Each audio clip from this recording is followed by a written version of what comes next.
आमची भूमिका अशी आहे की आमची मागणी अशी आहे की परप्रांतीय मौलानांना या महाराष्ट्रातून हद्दपार करा असं आम्ही मुख्यमंत्र्यांना निवेदन दिलेलं आहे।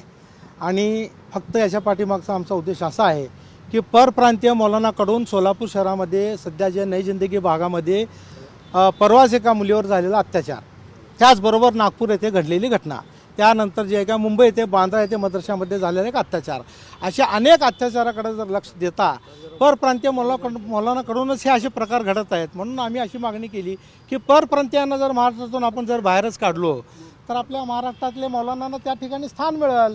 अनेक मौलाना, अनेक जैनाब, कारी, मुफ्ती, हाफिज, फाजील असे अरबी प्रशिक्षण घेतलेले अनेक मौलवी आमचे जे आहेत ना बेकार आहेत महाराष्ट्रातले, त्यांना या ठिकाणी जागा मिळेल, ते त्या ठिकाणी काम करतील मदरशामध्ये, मशिदीमध्ये।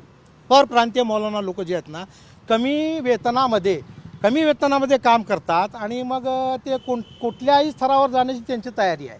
म्हणजे सामाजिक बांधिलकी जोपासायची, थोडं आपलं लाडीगोडी करायची आणि आपल्या समाजामध्ये एक चांगली बांधिलकी, बंधुभावपणा निर्माण झाला की लगेच गटतट निर्माण करायचं आणि लगेच समाजातील अडाणी, ज्याला अशिक्षित लोकांना भोंदू बाबागिरीकडे किंवा अंधश्रद्धेकडे वळवायचं आणि मग त्यांच्या खिशावर डल्ला ठेवून त्यांना लूटमार करायचं।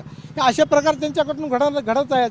मग ते असे लोक इथं नकोच आहेत ना, त्यांच्याकडून काय प्रबोधन होऊ लागलं आहे समाजाचं, ते काय समाजाला चांगली दिशा देण्याचं काम करतायत, त्यांनी समाजावर कुठले चांगले संस्कार घडवू लागलेले आहेत। त्यांनी विद्यार्थ्यांना घडवण्यापेक्षा विद्यार्थ्यांना जास्त फाजीलपणामध्ये आणण्याचं काम सुरू केलेलं आहे। म्हणून आमचं त्या परप्रांतीय मौलाना लोकांना आमचा विरोध आहे। आमची एकता बौद्ध संस्था ही रजिस्टर्ड संस्था आहे। त्याचबरोबर मी मोहम्मदिया अरबी मदरसा और मस्जिद या संस्थेचा गेल्या 33 वर्षापासून मी author of the public secretary आणि सेक्रेटरी म्हणून काम सांभाळतो। आणि माझ्याबरोबर असलेले मौलाना हे एकता बौद्ध संस्थेचे अध्यक्ष आहेत आणि ते स्वतः हाफिज व कारी हे असं उच्चस्तरीय शिक्षण अरबीचं त्यांनी हे म्हणजे साध्य केलेलं आहे।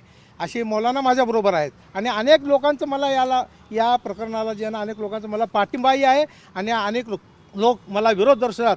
परंतु विरोध दर्शवण्याला माझा विरोध असा आहे की जोपर्यंत समाजातील अनधिकृत प्रकार, समाजात होणारे अन्याय अत्याचार जोपर्यंत लोकांच्यापर्यंत येणार नाहीत, बाहेर येणार नाहीत, तोपर्यंत या गोष्टीवर आळा बसणार नाही आहे। मदरशाची चौकशीची मागणी आपण केलेली नाही की मदरशामध्ये असे अनधिकृत प्रकार घडू नये म्हणून माननीय पोलीस आयुक्तांना आम्ही एक निवेदन दिलेलं आहे, आयुक्तांना दिलेलं आहे, जिल्हाधिकाऱ्यांना दिलेलं आहे, महानगरपालिकेच्या आयुक्तांना दिलेलं आहे, उपमुख्यमंत्री, मुख्यमंत्र्यांना सुद्धा आम्ही हे पाठवलेलं आहे। त्याचप्रमाणे औरंगाबाद संभाजीनगरच्या वक्फ बोर्ड ऑफिसला पाठवलेलं आहे, सोलापूर वक्फ बोर्डच्या ऑफिसला पाठवलेलं आहे की तुम्ही या प्रकरणाकडे लक्ष घालून अरबी मदरसामध्ये, मशिदीमध्ये परप्रांतीय मौलाना लोक जे कामाला आहेत त्यांना तुम्ही या ठिकाणी कामाला ठेवू नका, असे आदेश तुम्ही ज्या त्या संबंधित मदरशा मशिदीच्या ट्रस्टींना द्या। आणि त्याचप्रमाणे सोलापूर शहराच्या शहर काजींना, ज्या जिल्ह्यातल्या प्रत्येक शहर काजींना असे आदेश द्या की तुम्ही परप्रांतीय मौलानांना या ठिकाणी ठेवूच नका मदरशामध्ये, मस्जिदमध्ये। माझं नाव अताउल्ला हुसेन बाशा पटेल, मी एकता बौद्ध संस्थेचा उपाध्यक्ष आहे, मोहम्मदिया अरबी मदरसा और मस्जिदचा author of the public trustee आणि सेक्रेटरी।